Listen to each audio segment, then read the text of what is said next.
مبينا. وقال الله تعالى طلب العلم فريضة على كل مسلم.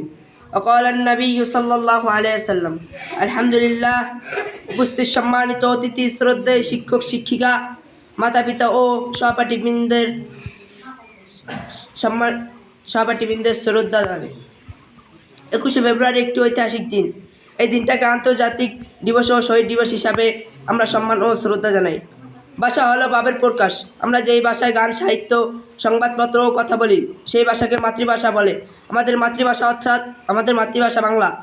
আমাদের মাতৃভাষা অর্থাৎ বাংলা ভাষাকে রাষ্ট্রীয় সম্মান দিতে গিয়ে 1952 খ্রিস্টাব্দে 21শে ফেব্রুয়ারি ঢাকা বিশ্ববিদ্যালয়ে কয়েকজন শিক্ষার্থী পুলিশের গুলিতে নিহত হন। এই মর্মান্তিক দুর্ঘটনাকে শহীদ দিবস হিসাবে রাষ্ট্রীয় মর্যাদা পালন করা হয়। সেই সকল মহান ব্যক্তিরা হলেন আব্দুল সামাদ, রফিক, আব্দুল জব্বাররা এই দিনে শহীদ হন।